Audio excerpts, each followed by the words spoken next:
नमस्कार दोस्तों, आज हम लोग इस वीडियो में history honours 6 semester core paper 13 का ऑब्जेक्टिव सवाल डिस्कस करेंगे।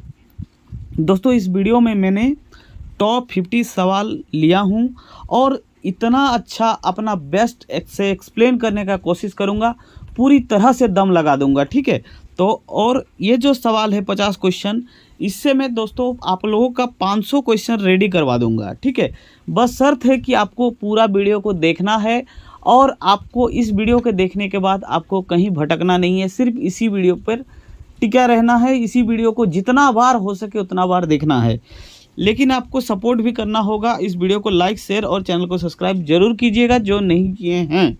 दोस्तों, इस वीडियो में मैंने आप लोगों को कुछ टारगेट दिया हूँ।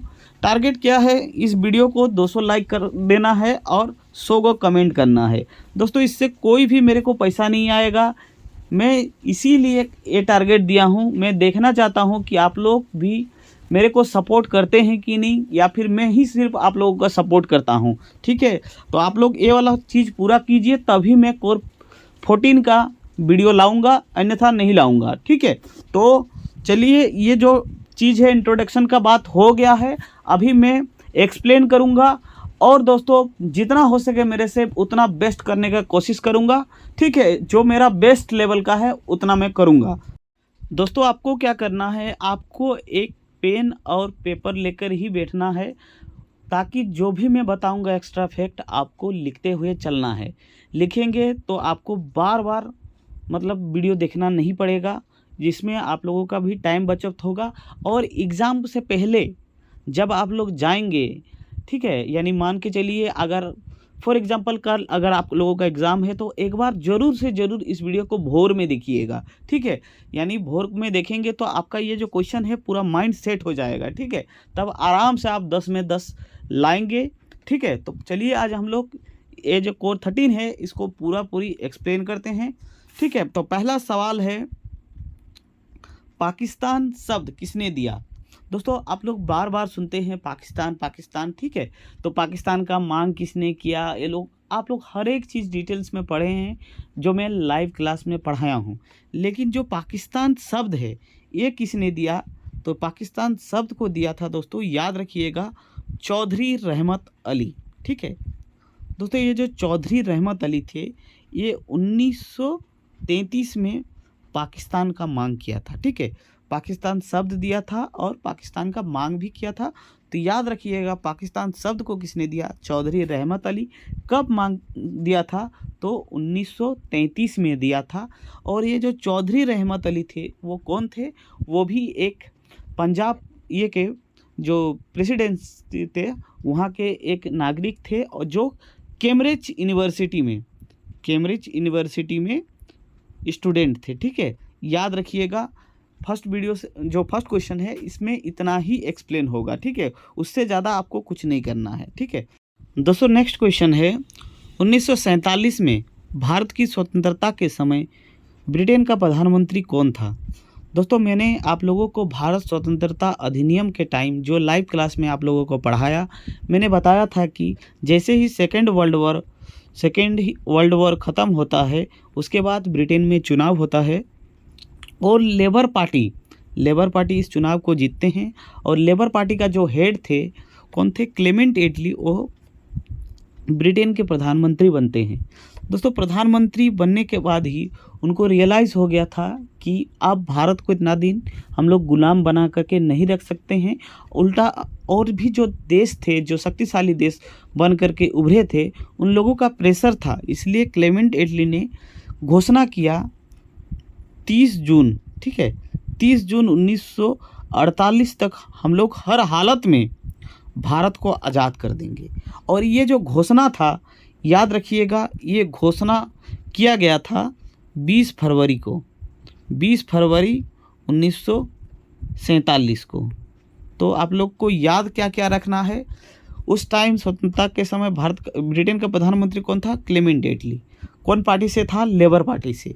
उसने कब घोषणा किया था? तो 20 फरवरी 1947 को घोषणा किया था कि भारत को हर किसी भी प्रकार से एनी हाउ कोई भी परिस्थिति हो जाए, मैं 20 जून 1948 तक आज़ाद कर ही दूंगा, लेकिन उससे पहले ही वो आज़ाद कर दिए थे। ठीक है, तो चलते हैं नेक्स्ट क्वेश्चन। नेक्स्ट क्वेश्चन है, भारत का लौह पुरुष किसे कहा जाता है? दोस्तों, भारत का लौह पुरुष सभी जानते हैं कि सरदार वल्लभ भाई पटेल को कहा जाता है। दोस्तों, सरदार वल्लभ भाई पटेल से आप लोगों को बहुत सारा चीज़ समझना है, ठीक ना। दोस्तों, सबसे पहली बात आती है, जो सरदार वल्लभ भाई पटेल है उसका नाम में सरदार है, और ये जो सरदार है ये कहाँ से पड़ा है? तो दोस्तों, बारदोली एक जगह है जहाँ पर कोई सत्याग्रह चल रहा था, ठीक है, और उस सत्याग्रह में शामिल हुआ था सरदार वल्लभ भाई पटेल, जो 1928 में हुआ। और ये जो सत्याग्रह चल रहा था इसको पूरी तरह से वो सपोर्ट किए और ये सफल बनाए, इसलिए बारदोली के जो महिलाएं थी उन्होंने सरदार की उपाधि दिया सरदार वल्लभ भाई पटेल को। दोस्तों, सरदार वल्लभ भाई पटेल जो थे वो देसी रियासत को एकीकरण करने में सबसे महत्वपूर्ण भूमिका निभाए थे, ठीक ना। जो हम लोग का जो 1562 गो रियासतें थे, सभी रियासतों को एक करके भारत बनाया गया था, ठीक ना। तो ये जो एकीकरण का प्रोसीजर को जो अप्लाई करके एक बनाया, तो वो किसने बनाया? सरदार वल्लभ भाई पटेल। दोस्तों, आप लोगों से सवाल पूछेगा कि स्वतंत्र भारत के प्रथम उप प्रधानमंत्री कौन थे? तो स्वतंत्र भारत के प्रथम उप प्रधानमंत्री थे सरदार वल्लभ भाई पटेल। और याद रखना है, जब भारत पाक युद्ध हुआ था, ठीक है, भारत पाक युद्ध हुआ था दोस्तों 1948 पे, ठीक है, क्योंकि बहुत जन को ये युद्ध के बारे में नहीं पता है, ठीक ना। तो ये चीज़ भी आप लोग की याद रखिएगा। उस समय वो भारत के गृह मंत्री थे, ठीक ना। कौन? सरदार वल्लभ भाई पटेल। तो आगे चलते हैं और नेक्स्ट क्वेश्चन को देखते हैं। दोस्तों, नेक्स्ट क्वेश्चन है, स्वतंत्र भारत का अंतिम गवर्नर जनरल। दोस्तों, यहाँ पर अंतिम पूछा गया है, इसके बाद ये पोस्ट ख़त्म हो गया, तो इस हिसाब से हम लोग को जवाब देना है। दोस्तों, मैंने कल ही आप लोगों के लिए एक वीडियो अपलोड किया था जिसमें मैंने बंगाल का गवर्नर जनरल, भारत का गवर्नर जनरल, भारत का वाइसरॉय, प्रथम कौन थे, अंतिम कौन थे, हर एक प्रकार से आप लोगों को बताया। अगर वो वीडियो नहीं देखे हैं तो प्लीज़ एक बार ज़रूर देखिएगा, उससे आप लोगों को फ़ायदा होगा। तो इस वीडियो में भी मैं बताऊंगा, ठीक ना। तो आप लोग को समझना है दोस्तों, सबसे पहला पोस्ट बना था बंगाल का गवर्नर, ठीक है, बंगाल का गवर्नर बना था रॉबर्ट क्लाइव, ठीक है। उसके बाद जो बंगाल का जो अंतिम गवर्नर बने वो था वारन हेस्टिंग, ठीक ना। उसके बाद एक अधिनियम आया और अधिनियम के तहत ये जो वारन हेस्टिंग थे, जो अंतिम बंगाल का गवर्नर थे, उसका पोस्ट चेंज करके उसको बना दिया बंगाल का गवर्नर जनरल, ठीक ना। उसके बाद क्या हुआ, बंगाल का गवर्नर जनरल ही पोस्ट चलता रहा और अंतिम हुए विलियम बेंटिक, ठीक है, विलियम बेंटिक हुए बंगाल का अंतिम गवर्नर। और उसी के टाइम दोस्तों ये जो पोस्ट था इसको समाप्त कर दिया गया। अब ये पोस्ट का नाम हो गया भारत का गवर्नर जनरल। तो उस हिसाब से भारत का गवर्नर जनरल कौन बने? लॉर्ड विलियम बेंटिक भारत के प्रथम गवर्नर जनरल बने, ठीक है। दोस्तों, गवर्नर जनरल का पोस्ट चलता रहा और जो लास्ट गवर्नर जनरल हुए वो हुए लॉर्ड कैनिंग, ठीक है। लॉर्ड कैनिंग अंतिम गवर्नर जनरल हुए, ठीक है। उसके बाद ये भी जो गवर्नर जनरल का पोस्ट था उसको समाप्त कर दिया गया। अब ये जो गवर्नर जनरल का पोस्ट था उसके स्थान पर बना वाइसरॉय, ठीक है, और वाइसरॉय का पद चलता रहा और अंतिम वाइसरॉय हुआ लॉर्ड माउंटबेटन। दोस्तों, लॉर्ड माउंटबेटन भारत को स्वतंत्र करने के बाद वो अपना देश चले जाते हैं और यहाँ के जो गवर्नर जनरल होते हैं वो सी राजगोपालाचारी यानी चक्रवर्ती राजगोपालाचारी को भारत का गवर्नर बना करके वो अपना देश लौट जाते हैं। दोस्तों, इस आधार पर स्वतंत्र भारत का अंतिम गवर्नर जनरल कौन है? तो सी राजगोपालाचारी होगा। आई होप आप लोगों को ये एक्सप्लेन समझ में आया होगा, ठीक है, और अगर नहीं आया तो फिर से एक बार आप लोग पीछे करके देख लीजिएगा, ठीक है। दोस्तों, नेक्स्ट क्वेश्चन है, भारत का राष्ट्रीय आय की गणना सर्वप्रथम किसने किया? दोस्तों, इम्पोर्टेंट क्वेश्चन है, ध्यान से सुनिएगा, ये सवाल एग्जाम में पूछा गया है तो इसलिए आप लोगों को ध्यान देना है। दोस्तों सबसे पहले बात आता है कि राष्ट्रीय आय क्या है। दोस्तों राष्ट्रीय आय मतलब होता क्या है कि एक एक जन का प्रति व्यक्ति आय क्या है, ठीक है। साधारण भाषा में बता रहा हूँ मैं, कोई डेफिनेशन नहीं बता रहा हूँ। आप लोग कोई इकोनॉमिक्स के स्टूडेंट नहीं है जो आप लोगों को प्रॉपर डेफिनेशन चाहिए, ठीक है। अगर भारत का इतना जनसंख्या है और इतना राष्ट्रीय आय है, पूरा जनसंख्या से डिवाइड कर दिया जाए ये को राष्ट्रीय आय को, तो इससे पता चलता है कि प्रत्येक व्यक्ति का कितना कितना इनकम है। दोस्तों ये जो गणना किया था तो सबसे पहले दादा भाई नौरोजी ने किया था। तो सवाल कैसे पूछता है, राष्ट्रीय आय का सर्वप्रथम गणना किसके द्वारा किया गया था, तो दादा भाई नौरोजी के द्वारा किया गया था। दोस्तों नेक्स्ट सवाल पूछेगा इसी में कि कब किया गया था, तो 1867, ठीक है, 1867 में किया गया था। ध्यान से सुनिएगा और नोट कीजिएगा, ठीक है ना। और दोस्तों फिर आप लोगों के मन में सवाल आएगा कि सर कितना था उस टाइम, उस टाइम कितना था प्रत्येक व्यक्ति का आय। तो दोस्तों उस टाइम के हिसाब से 20 रुपया प्रति व्यक्ति आय था भारत का, ठीक ना। तो चलिए नेक्स्ट सवाल पे चलते हैं और देखते हैं नेक्स्ट सवाल। दोस्तों ये वीडियो थोड़ा लंबा होगा लेकिन आप लोगों के लिए बहुत बहुत इम्पोर्टेंट होगा, इसलिए आपको पूरा का पूरा ध्यान से देखना है, ठीक ना। और ज़रूर इसको नोट कीजिए और आपको एग्ज़ाम से पहले तक 2 बार इसको ज़रूर देखना है। मेरे कहने पे जो 2 बार ज़रूर देखिएगा, ठीक है ना। और उसके बाद ही एग्ज़ाम में जाइएगा, फिर आप खुद कमेंट करेंगे सर 10 में 10 मेरा आया है। चलिए नेक्स्ट जो सवाल है वो है मुस्लिम लीग ने पाकिस्तान प्रस्ताव कब पारित किया।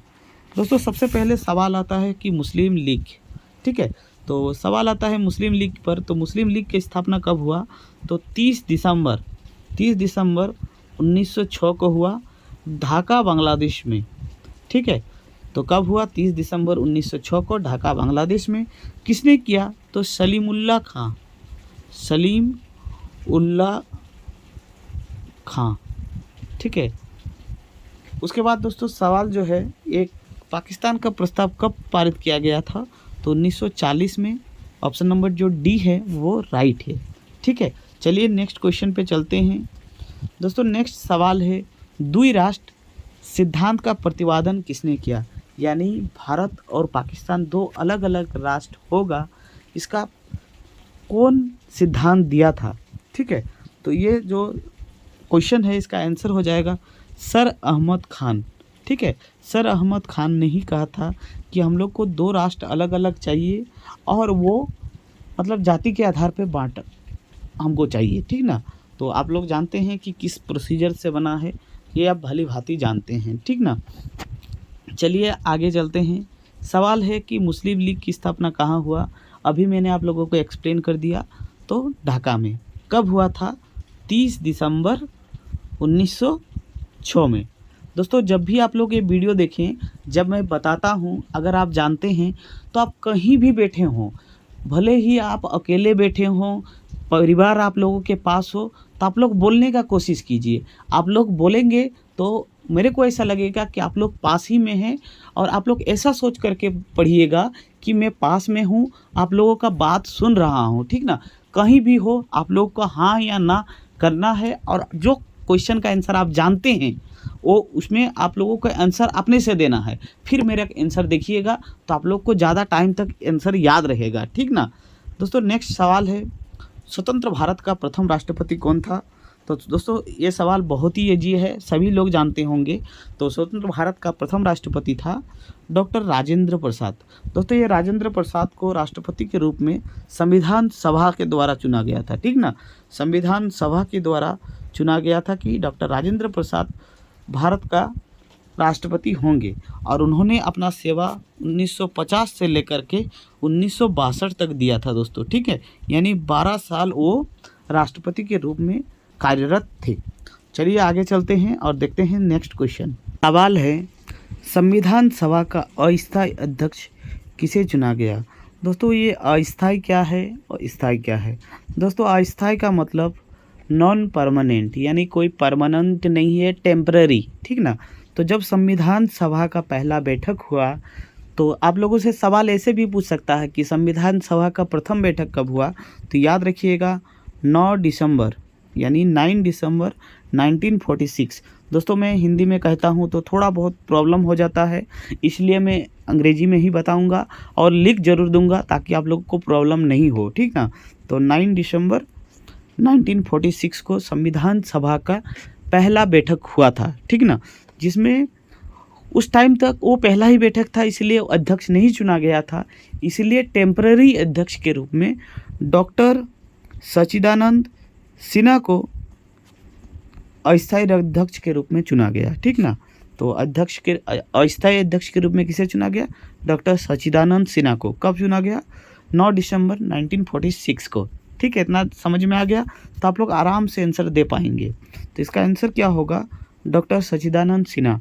फिर दोस्तों आप लोगों के मन में डाउट होगा कि सर क्या टेम्पररी जो अध्यक्ष था वही पूरा संविधान निर्माण तक बना रहा? नहीं दोस्तों, 9 दिसंबर को जो टेम्पररी अध्यक्ष बना था उसको जैसे ही नेक्स्ट सेशन होता है 11 दिसंबर को उसमें चेंज कर दिया गया, यानी अब डॉक्टर जो ये थे सच्चिदानंद सिन्हा थे उनको ये कर दिया गया, हटा दिया गया। उसके स्थान पर एक परमानेंट अध्यक्ष बनाया गया, जो परमानेंट अध्यक्ष थे डॉक्टर राजेंद्र प्रसाद। दोस्तों 4 वो सवाल मैंने इस क्वेश्चन में बताया। पहला चीज़ बताया संविधान सभा का पहला बैठक कब हुआ, तो 9 दिसंबर 1946। उसमें अध्यक्ष किसे बनाया गया? डॉक्टर सच्चिदानंद सिन्हा। वो टेम्पररी थे, अस्थायी थे। नेक्स्ट सेशन कब हुआ? 11 दिसंबर 1946। अध्यक्ष किसे चुना गया? डॉक्टर राजेंद्र प्रसाद, जो स्थायी थे वही लास्ट तक अध्यक्ष रहे, ठीक है। चलिए नेक्स्ट क्वेश्चन पे चलते हैं। तो नेक्स्ट क्वेश्चन वही है, स्थायी अध्यक्ष कौन थे? Doctor Rajendra Prasad. Next question पे चलते हैं। दोस्तों एक ही क्वेश्चन को हम लोग ये करते नहीं रहेंगे क्योंकि ये वीडियो बहुत ही ज़्यादा लंबा हो जाएगा, इसलिए जो जो क्वेश्चन मैंने आप लोगों को बता दिया वो क्वेश्चन फिर से रिपीट नहीं करूँगा, ठीक ना। नेक्स्ट क्वेश्चन है, वर्ष 1946 में संविधान सभा में उद्देश्य प्रस्ताव किसके द्वारा पेश किया गया? दोस्तों सबसे पहले चीज़ है कि उद्देश्य प्रस्ताव क्या है। दोस्तों उद्देश्य का मतलब क्या होता है? आप लोगों को संविधान से क्या चाहिए, ठीक ना। तो संविधान से क्या क्या चीज़ चाहिए उसका जो रूपरेखा है उसको पहले तैयार किया गया और उसको संविधान सभा में पेश किया गया जवाहरलाल नेहरू के, ठीक है, जवाहरलाल नेहरू द्वारा, ठीक है। और ये कब पेश किया था? तो 13 दिसंबर 1946। यानी देखेंगे तो वहाँ से दोस्तों लगातार काम होते जा रहा है। 9 दिसंबर में पहला बैठक, 11 दिसंबर में आप लोगों का परमानेंट अध्यक्ष बना गया, 13 दिसंबर में आप लोगों का उद्देश्य प्रस्ताव पारित हुआ, ठीक ना। पूरा तीनों का तीनों डेट आप लोग को याद रखना है। नेक्स्ट क्वेश्चन है, भारतीय संविधान में राष्ट्रगान को कब अपनाया? दोस्तों ये सवाल इम्पोर्टेंट है, ध्यान दीजिएगा। सवाल बहुत तरीके से घुमा करके सवाल पूछा जा सकता है, तो इसका जो डायरेक्ट सवाल का आंसर होगा भारतीय संविधान ने कब राष्ट्रगान को अपनाया? तो राष्ट्रगान को अपनाया था 24 जनवरी 1950 को, ठीक ना। 24 जनवरी 1950 को अपनाया था। और राष्ट्रगान है क्या? बहुत जन राष्ट्रगान और राष्ट्रगीत में कन्फ्यूजन होता है। तो राष्ट्रगान कौन सा है? जन गण मन वो है राष्ट्रगान, ठीक ना। और राष्ट्रगीत कहे तो वंदे मातरम, वो वंदे मातरम है राष्ट्रीय गीत, ठीक ना। आप लोग को समझ में आ गया होगा। दोस्तों यहाँ से एक सवाल और बनता है कि जो हम लोग का राष्ट्रीय गान है उसका लेखक कौन थे? तो रविंद्रनाथ टैगोर थे ये राष्ट्रगान के लेखक, ठीक ना। और ये कब लिखा था याद रखिएगा। और सबसे पहले जो गाया गया था वो गाया गया कब था याद रखिएगा? 27 दिसंबर 1911 में। 27 दिसंबर 1911 में कोलकाता में एक अधिवेशन चल रहा था कांग्रेस का, तो उस टाइम गाया गया था जनगण मन, ठीक ना। और ये वंदे मातरम को किसने लिखा है? बंकिम चंद्र चट्टोपाध्याय ने। और ये 1896 में ये कांग्रेस के अधिवेशन में गाया गया। तो दोस्तों ये जो क्वेश्चन था इसमें इतना एक्सप्लेन बनता था जो मैंने किया। चलिए आगे नेक्स्ट चलते हैं। दोस्तों नेक्स्ट सवाल है, संविधान सभा में प्रारूप समिति के अध्यक्ष कौन थे? दोस्तों सबसे पहली बात आती है कि प्रारूप समिति मतलब क्या है? ड्राफ्टिंग कमेटी, यानी जो एक तरह से कह सकते हैं कि संविधान का पूरा मतलब उसका प्रारूप को तैयार करने वाला, ठीक ना। तो उसका अध्यक्ष कौन थे? तो डॉक्टर भीमराव अंबेडकर थे। साथ में उनके और टोटल 7 को लोग मेंबर थे, वो उनको मिला करके 6 और जन थे। यानी अगर आप लोग से सवाल पूछे प्रारूप समिति में कितने सदस्य थे, तो 7 गो सदस्य थे और उनके अध्यक्ष कौन थे? डॉक्टर भीमराव अंबेडकर। तो कितने सदस्य थे? कुछ नहीं देखना है, डायरेक्ट 7 सदस्य लगा देना है, ठीक ना दोस्तों। नेक्स्ट सवाल है संविधान, भारतीय संविधान का पिता किसे कहा गया है? तो भारतीय संविधान का पिता कहा गया है डॉक्टर भीमराव अंबेडकर को।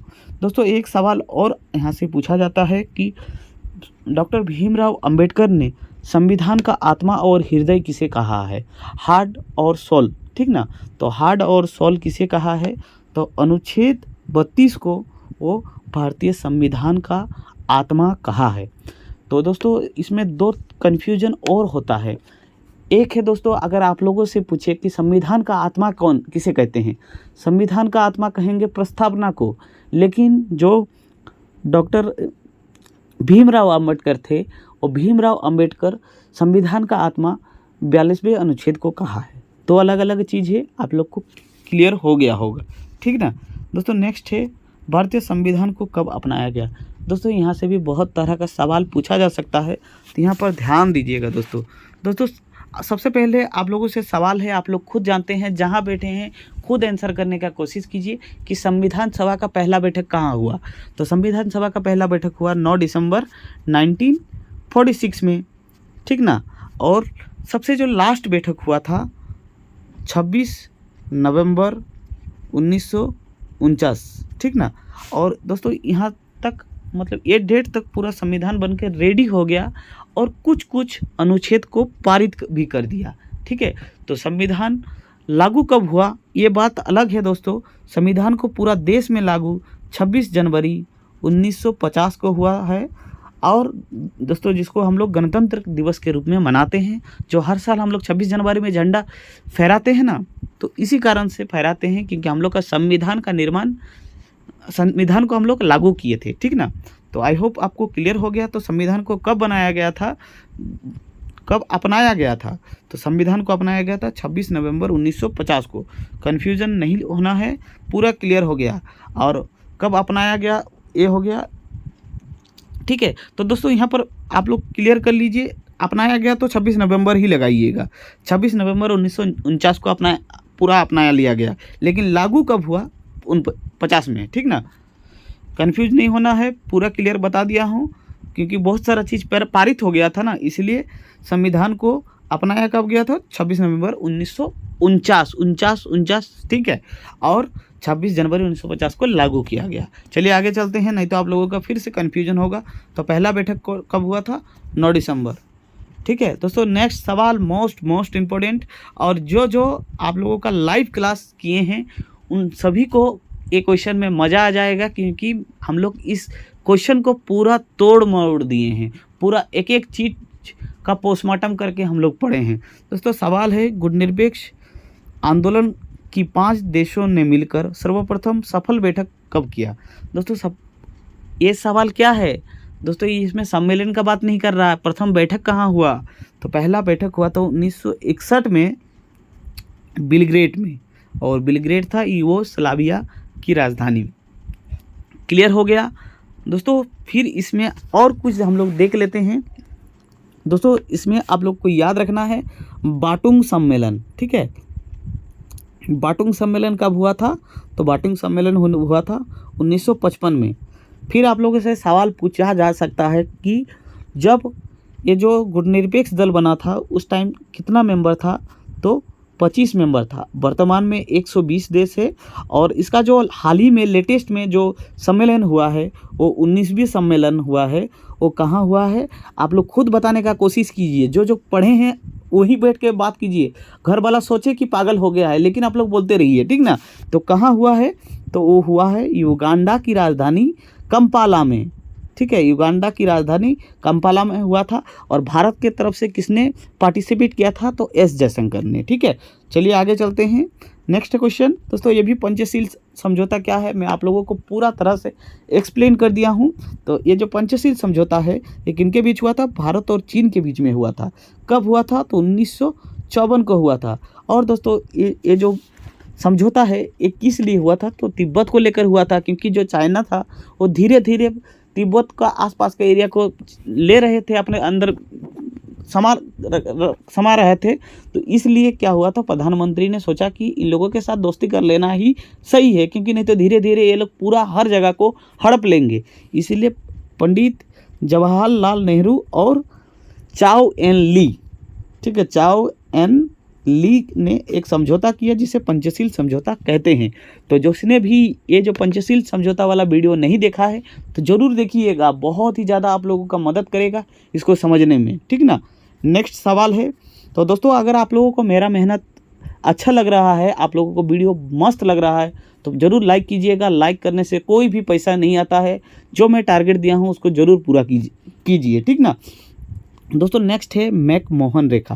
दोस्तों मैकमोहन रेखा किन देशों के बीच में है, तो याद रखिएगा ये भारत और चीन के बीच में है, भारत और चीन के बीच में है मैकमोहन रेखा।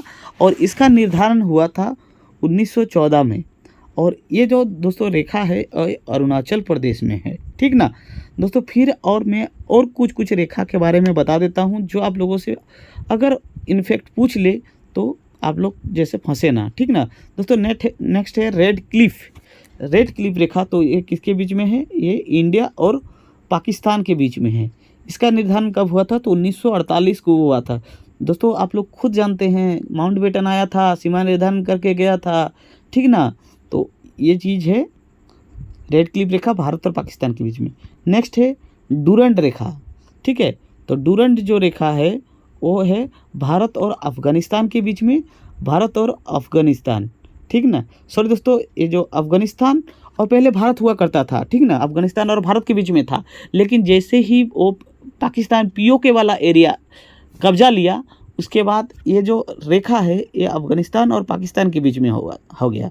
तो अगर अभी आप लोगों से सवाल पूछे तो डूरंड रेखा किन के बीच में है, तो अभी वर्तमान में पाकिस्तान और अफ़गानिस्तान के बीच में है, लेकिन पहले ये भारत और अफ़गानिस्तान के बीच में रहा था, ठीक है। जो इसका निर्धारण 1893 में किया गया था। तो मैकमोहन रेखा कहाँ है, सब कुछ समझ में आ गया। दोस्तों अभी हम लोग क्या करेंगे, अभी हम लोग समझौता को पढ़ेंगे। बहुत ही ज़्यादा अच्छा से मैं आपको एक्सप्लेन करने का कोशिश करूँगा कि ये जो समझौता है ये कब हुआ, क्यों हुआ और किसके बीच में हुआ, हर एक समझौता को मैं बताऊँगा, ठीक है। आप लोग क्या करना है, सिर्फ आप लोग को ध्यान से सुनना है, ठीक है। दोस्तों पहला है प्रधानमंत्री लाल बहादुर शास्त्री ने कौन सा समझौता पर हस्ताक्षर किया। दोस्तों आप लोग सभी जानते हैं कि जो लाल बहादुर शास्त्री थे वो भारत के प्रधानमंत्री थे और उनका रहस्यमय तरीके से देश के बाहर उनका मौत हो जाते हैं। दोस्तों वो जब 1965 में, दोस्तों 1965 में भारत और चीन के बीच में एक युद्ध हो जाता है, ठीक ना। और इस युद्ध के बाद जो पाकिस्तानी थे वो घुटना टेक दिया था और इसीलिए पाकिस्तान और भारत के बीच में एक समझौता हुआ। लेकिन दोस्तों दोनों के बीच बहुत ही ज़्यादा मतलब रिश्ता ख़राब होने की वजह से ये जो समझौता था वो ताजिकिस्तान की राजधानी उस टाइम था तस्कंद, ठीक है, तस्कंद में होने वाला था, ठीक ना। और तस्कंद में हुआ था तो 1966 में हुआ था। किस कारणों से हुआ था, तो 1965 का भारत पाकिस्तान युद्ध के कारणों से हुआ था। सवाल अगर पूछे तो इसमें कौन कौन पार्टिसिपेट किया था, तो भारत के प्रधानमंत्री लाल बहादुर शास्त्री और पाकिस्तान के राष्ट्रपति अयूब खान। दोस्तों नाम याद रखिएगा, बहुत बहुत इम्पोर्टेंट है। अयूब खान जो पाकिस्तान के राष्ट्रपति थे और भारत के प्रधानमंत्री लाल बहादुर शास्त्री, इन लोगों का एक समझौता हुआ वो युद्ध को लेकर के, ठीक है। तो आई होप आपको ये कन्फ्यूज़न क्लियर हो गया। दोस्तों फिर मैं आपको ये जो समझौता है और भी समझौता को एक्सप्लेन कर देता हूँ ताकि आप लोगों को कोई भी कन्फ्यूज़न ना रहे, ठीक ना। दोस्तों नेक्स्ट जो समझौता है वो है शिमला समझौता। दोस्तों शिमला समझौता कब हुआ, तो दोस्तों भारत और पाकिस्तान के बीच में बहुत सारा युद्ध हुआ था। तो मैं एक बार आप लोगों को बता देता हूँ, अगर आप लोग नहीं जानते हैं कि कब कब युद्ध हुआ था तो मैं पहले एक बार बता देता हूँ। तो भारत और पाकिस्तान के बीच में सबसे पहला लड़ाई 1948 को हुआ था। दोस्तों ये 48 को क्यों हुआ था, जो पाकिस्तान का बहुत सारा जो सिविलियन और वहाँ के जो शासन में जो थे उन लोगों ने कश्मीर को मतलब कब्जाने के लिए वो लोग आगे बढ़ रहे थे, ठीक ना। तो उस टाइम भारत का मिलिट्री ने उनका जवाब दिया था और दोस्तों उसी टाइम ये लोग क्या किया था, पीओके को कब्जा लिया था। तो उस टाइम एक बार अब झगड़ा हुआ था भारत पाकिस्तान, फिर हुआ था 1965 में, फिर हुआ दोस्तों 1971 में, और एक बार हुआ था 1999 में। दोस्तों 1999 में कारगिल युद्ध हुआ था, जो आप लोग कारगिल युद्ध के नाम से जानते हैं। तो 4 गो युद्ध हुआ था भारत और पाकिस्तान के बीच में। अगर आप लोग से पूछिए भारत और चीन के बीच में कितना युद्ध हुआ था, तो भारत और चीन के बीच में 1962 में युद्ध हुआ था, जो आप लोग पढ़े हैं, मैं आपको एक्सप्लेन किया हूँ, ठीक ना। तो शिमला समझौता हुआ था 1972 में, क्योंकि दोस्तों 1971 में भारत और पाकिस्तान का बीच युद्ध हुआ था। और दोस्तों इस युद्ध में विश्व इतिहास का एक बहुत बड़ा रिकॉर्ड बना था कि 1 लाख सैनिक भारत के सामने घुटना टेका था और अपना हार स्वीकार किया था। दोस्तों अभी पाकिस्तान बहुत उछलता है, और अगर उन लोगों को बोलते हैं ना कि 1971 को याद कीजिए, तो उन लोगों को बहुत ज़्यादा जलन हो जाता है, लेकिन दोस्तों वो लोग ऐसा काम ही करता है, ठीक ना। तो 1972 में शिमला समझौता हुआ था। तो शिमला समझौता अगर बात करें किनके बीच में हुआ था, तो इंदिरा गांधी जो उस टाइम की प्रधानमंत्री थी, और जुल्फ़िकार अली भुट्टो, ठीक ना, जुल्फ़िकार अली भुट्टो जो पाकिस्तान का प्रधानमंत्री था। बेनज़ीर भुट्टो जुल्फ़िकार भुट्टो की बेटी थी, ठीक ना। तो ये बेनज़ीर भुट्टो का बात हम लोग बाद में करेंगे, वो इस टॉपिक से कोई संबंधित नहीं है, ठीक ना। तो 2 ठो समझौता का बात हो गया, शिमला समझौता, ताशकंद समझौता। दोस्तों यहाँ पर मैं सिंधु समझौता के बारे में बता देता हूँ। दोस्तों सिंधु समझौता क्या है, ध्यान से सुनिएगा। दोस्तों सिंधु क्या है, सिंधु नदी समझौता, यानी पानी का जल विवाद को लेकर है। दोस्तों ये समझौता कब हुआ था, तो 1960 में हुआ था। किनके बीच हुआ था, तो भारत और पाकिस्तान के बीच में हुआ था। भारत और पाकिस्तान के बीच में ये समझौता हुआ था, ठीक ना। और भारत के तरफ से ये इस समझौते में हस्ताक्षर किए थे पंडित जवाहरलाल नेहरू, ठीक है, पंडित जवाहरलाल नेहरू। और पाकिस्तान की तरफ से किसने समझौता में हस्ताक्षर किया था, तो अयूब खां, ठीक है, अयूब खां वही थे जो ताशकंद समझौते में हस्ताक्षर किए थे, ठीक ना। तो इस समझौते में क्या कहा गया दोस्तों, पाकिस्तान में दोस्तों हम लोग पाकिस्तान और भारत के बीच में 6 गो नदियाँ बहती है, जिसमें से 3 गो नदियों का पूरी अधिकार पाकिस्तान के ऊपर है, वो है सिंधु नदी, यानी उस नदी का जल को लेकर, ठीक ना। सिंधु नदी, चेनाब नदी और एक था झेलम नदी, ठीक है। ये 3 नदी का जल का 60% भाग पाकिस्तान का अधिकार में है, ठीक ना। और बाकी 3 नदी भारत में है, जिसमें व्यास नदी, सतलुज नदी, ठीक ना, ये सब है। चलिए आगे चलते हैं दोस्तों। नेक्स्ट है, भारत ने पहला परमाणु परीक्षण कब किया। दोस्तों परमाणु परीक्षण को अभी हम लोग एक्सप्लेन करेंगे, तो ध्यान से सुनिएगा दोस्तों। ये परमाणु परीक्षण बहुत ही ज़्यादा इम्पोर्टेंट है, हर साल एक सवाल आएगा ही, पूरी एक्सप्लेन कर दूंगा आपको, है ना। तो दोस्तों पहला जो भारत का परमाणु परीक्षण हुआ था, फर्स्ट, ठीक ना, ध्यान से देखिएगा। फर्स्ट परीक्षण हुआ था 18 मई 1974 को। कब हुआ था दोस्तों, 18 मई 1974 को। कहाँ हुआ था, जगह का नाम था पोखरन, और ये पोखरन कहाँ है, तो राजस्थान में है।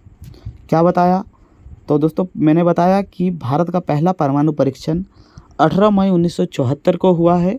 कहाँ पर, पोखरन राजस्थान में। दोस्तों उस मिशन का नाम था, याद रखिएगा, इस्माइल बुद्धा। क्या बताएं, इस्माइल बुद्धा। इस मिशन का नाम था, ऑपरेशन कह सकते हैं, मिशन कह सकते हैं, कुछ भी कहिए। जो पहला परमाणु परीक्षण हुआ था उस मिशन का नाम था इस्माइलिंग बुद्धा, ठीक है। तो उस टाइम प्रधानमंत्री कौन था, ये भी पूरा हर चीज़ मैं आपको एक्सप्लेन करूँगा, ध्यान देना है, ठीक है दोस्तों। नेक्स्ट बात आता है पोखरन में सेकंड परीक्षण हुआ। दोस्तों सेकंड परीक्षण में क्या हुआ, जो सेकंड परीक्षण हुआ, सेकंड टाइम मतलब 2 बार हम लोग टेस्ट किए परमाणु परीक्षण। पहला किए उस डेट को जो अभी मैंने बताया, सेकंड किए थे 11 मई 1998 को। और दोस्तों इसमें सबसे ज़्यादा जो योगदान है APJ अब्दुल कलाम का था, ठीक है, इसमें नो डाउट। और इस मिशन का नाम था ऑपरेशन शक्ति, ऑपरेशन शक्ति नाम था इस ऑपरेशन का। और उस टाइम के अध्यक्ष कौन थे, भारत का प्रधानमंत्री तो अटल बिहारी वाजपेयी थे। ठीक ना, तो आप लोगों का पूरा क्लियर हो गया। सवाल कैसे पूछता है? सवाल पूछता है कि प्रथम परमाणु परीक्षण कब किया गया, जो मैंने बताया। कहाँ किया गया? पोखरण राजस्थान में। किसके सबसे ज़्यादा योगदान किसका था? तो भारत के प्रधानमंत्री का ही सबसे ज़्यादा योगदान होता है। ठीक ना, चलिए आगे चलते हैं दोस्तों। नेक्स्ट ऐसे तरह का सवाल आपसे पूछेगा। ठीक है, इस तरह का सवाल पूछेगा कि दूसरा सफल परमाणु परीक्षण कब हुआ? तो 1998 में। ऑपरेशन का नाम क्या था? ऑपरेशन का नाम था स्माइलिंग बुद्धा।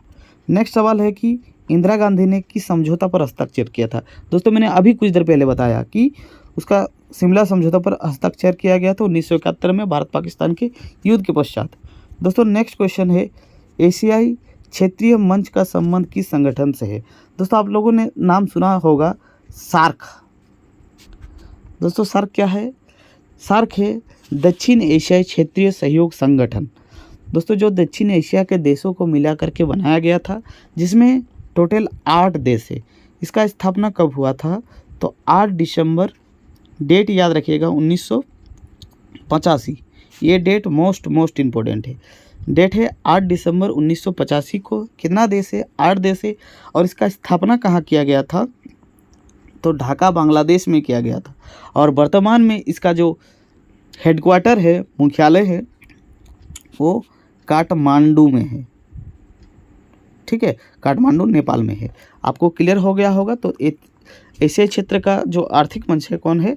दक्षेश कहते हैं इसको, सार्क कहते हैं। एक ही चीज़ है, वो हिंदी नाम है, वो इंग्लिश नाम है। ठीक ना दोस्तों, नेक्स्ट है कि बांग्लादेश का निर्माण किस वर्ष हुआ था? तो बांग्लादेश का निर्माण याद रखिएगा, मोस्ट इम्पोर्टेंट है, 1971 में हुआ है। और आप लोग सभी भली भांति जानते हैं कि बांग्लादेश में इस टाइम पर क्या हो रहा है। दोस्तों बांग्लादेश को निर्माण करने में शेख मुजीबुर रहमान का बहुत बड़ा योगदान था, क्योंकि शेख मुजीबुर रहमान ने ही बहुत संगठन को एक्टिव किया और उसका मदद इंदिरा गांधी जी ने किए थे। और इस आधार पे दोस्तों उन लोगों को एक अलग राष्ट्र दिया गया, क्योंकि दोस्तों पाकिस्तान के साथ जब वो लोग था, उन लोगों के साथ बहुत अत्याचार हो रहा था। इसीलिए इंदिरा गांधी जी ने भी मदद किया था, और जिसमें शेख मुजीबुर रहमान का भी बहुत बड़ा योगदान था। और उन लोगों को अलग देश के रूप में 1971 में स्थापना हुआ था। ठीक ना दोस्तों, नेक्स्ट सवाल है, शिमला समझौता कब हुआ था? तो 1972 को। नेक्स्ट सवाल है, जय जवान जय किसान का नारा किसने दिया था? तो जय जवान जय किसान का नारा लाल बहादुर शास्त्री ने दिया था। दोस्तों नेक्स्ट सवाल है, भारत चीन युद्ध कब हुआ था? तो आप लोग सभी जानते हैं कि 1962 में हुआ था। दोस्तों ताशकंद समझौता कब हुआ था? अभी मैंने कुछ देर पहले बताया, तो 1966 को हुआ था। दोस्तों कारगिल युद्ध कब हुआ था? अभी मैंने बताया था 1999 में।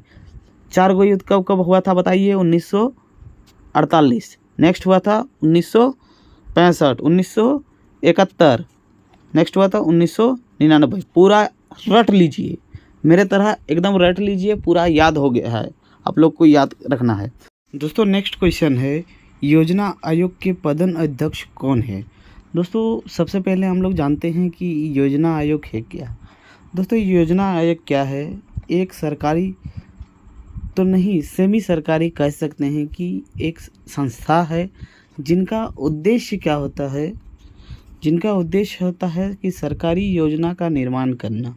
ठीक ना, कि सरकारी योजना क्या क्या होगा, इसको किस तरह से इम्प्लीमेंट किया जाएगा, हर एक सरकारी योजना का जो रूपरेखा है वो योजना आयोग तैयार करता था। ठीक ना, जो अभी योजना आयोग नहीं है दोस्तों, इसको समाप्त कर दिया गया। ठीक ना, और योजना आयोग के द्वारा ही जो पंचवर्षीय योजना है ना, उनको शुरू किया गया था।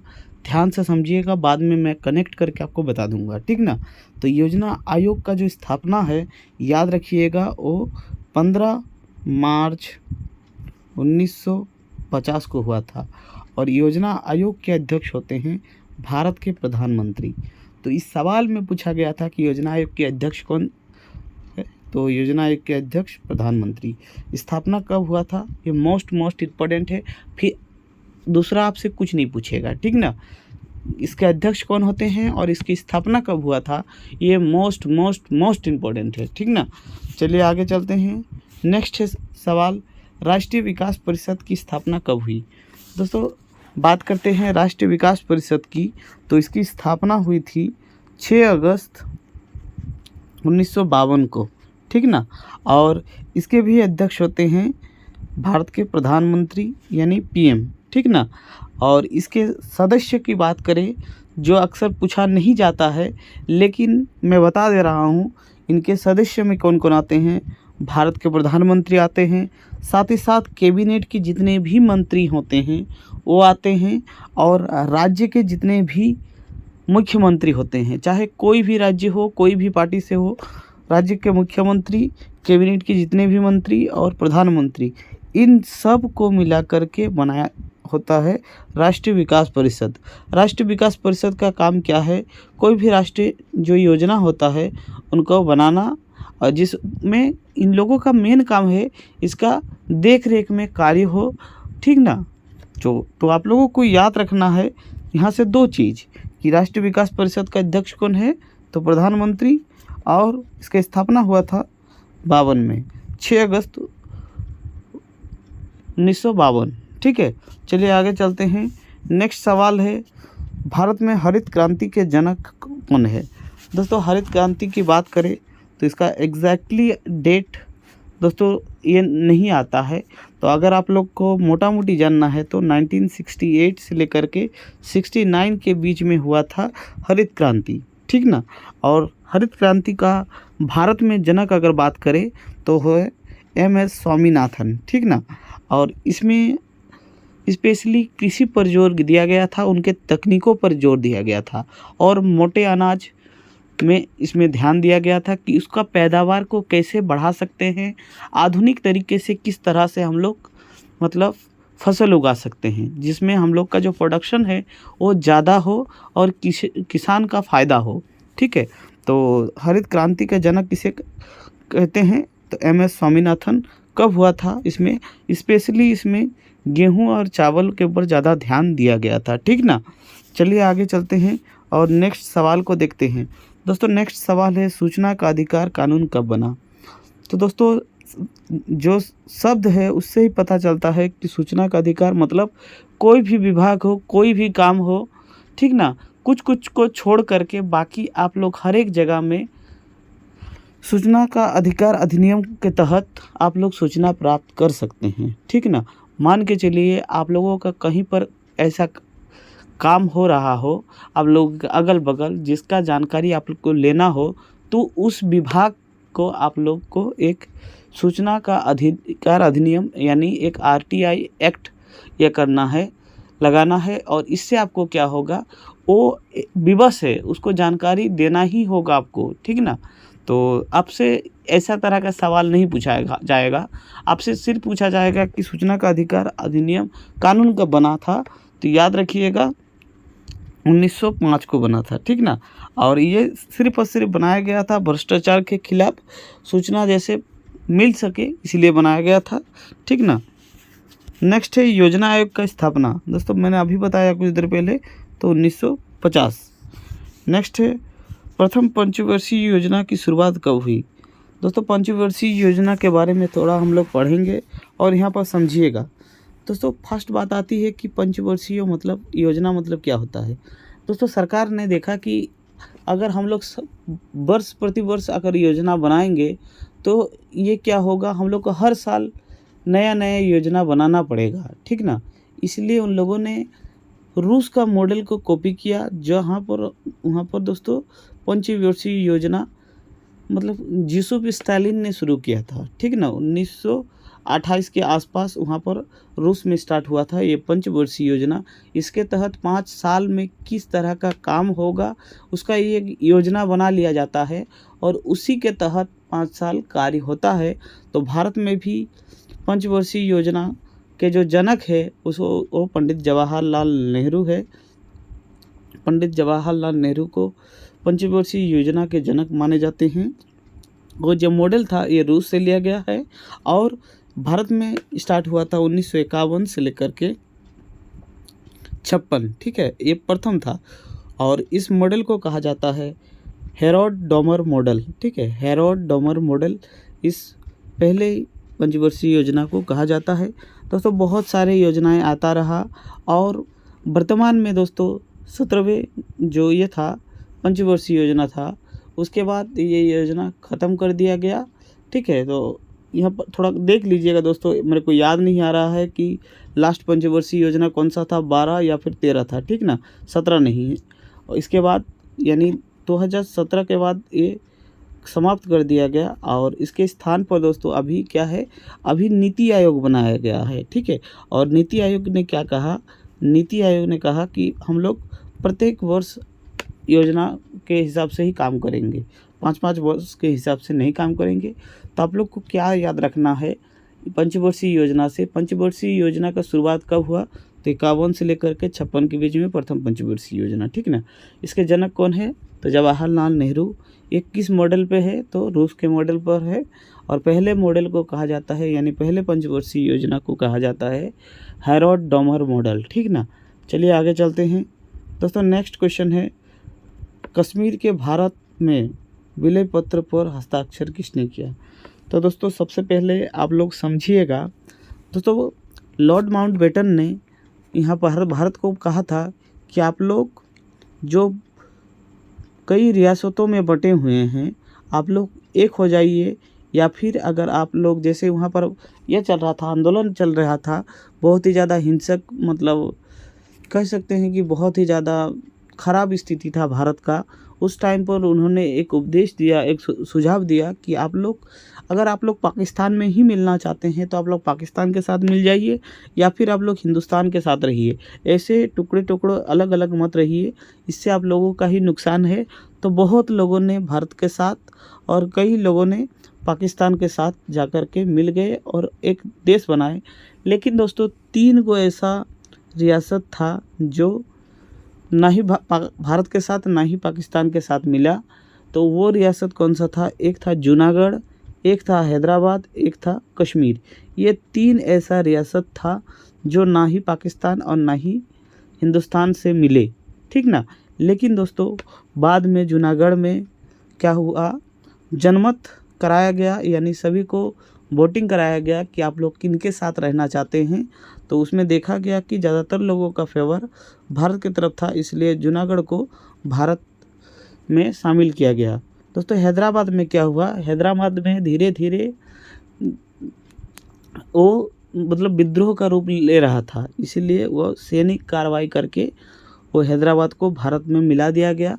और जम्मू कश्मीर में क्या हुआ दोस्तों, जो हम लोग पढ़ रहे थे ना 1948 भारत पाकिस्तान युद्ध, तो यहाँ पर दोस्तों पाकिस्तानी लोग आक्रमण कर रहे थे। ठीक ना, तो पाकिस्तान यहाँ पर आक्रमण कर रहे थे और यहाँ के ज़्यादातर जगह को आग लगा दे रहे थे और जगह को हथिया दे रहे थे। इसलिए ये जो घटना को देख करके वहाँ के जो राजा थे ना, राजा हरि सिंह, वो भारत में शामिल होने का प्रस्ताव दिया, किनको, भारत सरकार को। और उसके बाद दोस्तों इनसे क्या हुआ, इनसे विलय पत्र पर हस्ताक्षर करके भारत में शामिल किया गया। तो 3 लोगों को 3 तरह से शामिल किया गया, एक जनमत के आधार पर, एक सैनिक कार्रवाई से, और एक विलय पत्र पर हस्ताक्षर करके भारत में शामिल हुआ, जो पहले किसी भी इस देश में शामिल नहीं हो रहा था। ठीक ना, तो राजा हरि सिंह ने विलय पत्र पर हस्ताक्षर किया था, वो कश्मीर रियासत के शासक थे। ठीक है दोस्तों, नेक्स्ट है भाषाई आधार पर पहला किस राज्य की रचना की गई। यानी इस क्वेश्चन में आपको बताना है कि भाषा के आधार पर कौन सा राज्य का गठन हुआ जो पहला था। ठीक ना, तो दोस्तों भाषा के आधार पर सबसे पहला राज्य बना था आंध्र प्रदेश में, और वो बना था 1 अक्टूबर 1953 को। दोस्तों वहाँ के एक व्यक्ति थे रामालू करके, ऐसे तो कुछ था, आप लोग थोड़ा देख लीजिए, है ना, रामलू करके। वो 53 दिन मतलब आमरण अनशन पर बैठे थे। उनका कहना था कि हम लोग को जो भी तेलुगु भाषी लोग हैं उनके लिए एक अलग राज्य का निर्माण हो। लेकिन दोस्तों क्या हुआ, वो 53 दिन का आमरण अनशन पर बैठने के बाद उनका देहांत हो जाता है। और इस घटना से क्या हुआ, इस घटना से दोस्तों राज्य पुनर्गठन अधिनियम बना और भाषाई आधार पर आंध्र प्रदेश को पहला राज्य बनाया गया। ठीक ना, तो इसमें आप लोग कैसे सवाल पूछेगा, और ये सवाल पूछता है कि भाषाई आधार पर सबसे पहला राज्य कौन बना, तो आंध्र प्रदेश कब बना। आप याद रखिएगा 1953 को। ये ज़्यादातर ये जो चीज़ होता है फैक्ट चीज़, ये आप लोगों से नहीं पूछता है, ठीक ना। तो चलिए नेक्स्ट क्वेश्चन है, राज्य पुनर्गठन अधिनियम के अनुसार भारत में किस आधार पर राज्यों का रचना की गई। तो भारत की जो रचना की गई है वो भाषा के आधार पर, ठीक ना। नेक्स्ट है, संविधान में भारत के किस राज्यों को विशेष दर्जा दी गई है। तो दोस्तों जब भारत का संविधान बना तो स्पेशली 3 राज्यों को और नॉर्थ ईस्ट के राज्यों को स्पेशली वहाँ पर विशेष अधिकार दिया गया था, जिसमें पहला था जम्मू कश्मीर, दूसरा है नागालैंड, और नेक्स्ट है असम, और फिर नॉर्थ ईस्ट, ठीक है। इन सभी जगहों को स्पेशल पावर दिया गया, स्पेशल दर्जा दिया गया। तो दोस्तों लेकिन आप लोग सभी जानते हैं जम्मू कश्मीर का जो स्पेशल वाला दर्जा था वो समाप्त कर दिया गया है। अब जम्मू कश्मीर कोई राज्य नहीं बल्कि यूनियन टेरिटरी है, ठीक है, केंद्र शासित प्रदेश है। तो विशेष राज्य किसको मिला है, जम्मू कश्मीर को, नागालैंड को, दोनों को होगा। लेकिन आप लोग जानते हैं कि इन लोगों का नाम ज़्यादातर नहीं आता है, यानी विशेष से भी अगर विशेष किसको मिला था तो मिला था जम्मू कश्मीर, इसलिए ऑप्शन नंबर 1 राइट आंसर होगा। नेक्स्ट है कि राज्य पुनर्गठन आयोग की स्थापना कब हुआ था। तो 1953 को हुआ था। दोस्तों यहाँ पर आपको याद रखना है, सवाल पूछेगा कि राज्य पुनर्गठन आयोग के अध्यक्ष कौन थे। तो याद रखिएगा फजल अली, ठीक है। और ये फजल अली कोई ऐसा व्यक्ति नहीं था, ये सेवानिवृत्त न्यायाधीश था, यानी एक रिटायर्ड जज थे, ठीक ना। और उनके देखरेख पर ही ये राज्य पुनर्गठन अधिनियम बनाया गया है, ताकि जो भी राज्य मतलब भाषा के आधार पर या फिर कोई भी आधार पर एक पैरामीटर फिक्स कीजिए और राज्य का ये कीजिए, ठीक ना। क्योंकि उस टाइम थोड़ा कम राज्य था, अब वर्तमान में 28 राज्य और 8 केंद्र शासित प्रदेश है, ठीक ना। चलिए आगे चलते हैं। दोस्तों नेक्स्ट क्वेश्चन है, भारत के पहले उप प्रधानमंत्री। तो भारत के पहले उप प्रधानमंत्री कौन थे। तो सरदार वल्लभ भाई पटेल। प्रधानमंत्री कौन थे। तो पंडित जवाहरलाल नेहरू, ठीक ना। नेक्स्ट सवाल है कि भारत के प्रथम उपराष्ट्रपति कौन थे। तो भारत के प्रथम अगर राष्ट्रपति की बात करेंगे तो डॉक्टर राजेंद्र प्रसाद, उपराष्ट्रपति की बात करेंगे तो डॉक्टर सर्वपल्ली राधाकृष्णन, ठीक ना। नेक्स्ट सवाल पे चलते हैं। दोस्तों नेक्स्ट सवाल ये हम लोग पहले ही कवर कर चुके हैं कि सार्क की स्थापना कब हुआ। तो 8 दिसंबर 1985 में 8 देशों का ये संगठन है, दक्षिण एशिया के देशों का, और इसकी स्थापना हुआ था 8 दिसंबर 1985। कहाँ पर हुआ था। तो ढाका बांग्लादेश में हुआ था। वर्तमान में इसका हेडक्वार्टर कहाँ है। तो काठमांडू नेपाल में है, ठीक ना। चलिए नेक्स्ट सवाल पे देखते हैं। दोस्तों नेक्स्ट सवाल है, प्रथम गुटनिरपेक्ष शिखर सम्मेलन में सदस्य देश था, यानी आपसे पूछ रहा है कि टोटल कितना देश था, मतलब जब प्रथम सम्मेलन हुआ था तो 25 देश था। ये आप लोग पढ़े हैं, ठीक ना। दोस्तों नेक्स्ट है, गुटनिरपेक्ष आंदोलन के प्रमुख नेता कौन थे। तो यहाँ पर भारतीय लोगों का नाम है, अगर विदेशी लोगों का नाम होता सुकर्णो वो सब लोगों का तो आप लोग वो भी टिक कर सकते थे, क्योंकि मैंने आप लोगों को बताया अब्दुल नासिर, सुकर्णो और कौन था आप बताइए। तो यूगोस्लाविया के राष्ट्रपति, ठीक है, टीटू है ना, मार्शल टीटू, और जवाहरलाल नेहरू, ठीक ना। तो इन सब लोगों ने किया था। तो भारत में कौन किए थे। तो पंडित जवाहरलाल नेहरू। दोस्तों आज का अंतिम सवाल है जो बहुत ही ईजी से आप लोग कर देंगे। तो गुटनिरपेक्ष आंदोलन के 5 देशों ने मिलकर सर्वप्रथम सफल बैठक कब किया था। तो सफल बैठक किया था 1961 में बेलग्रेड में, और इसी को कहते हैं प्रथम सम्मेलन गुटनिरपेक्ष दल का, ठीक ना। 25 देशों ने भाग लिया था। 1955 में क्या हुआ था, बाडुंग सम्मेलन, सब कुछ आप लोगों को बता दिए हैं। आई होप आप लोगों का ये पूरा का पूरा चीज़ क्लियर हो गया होगा।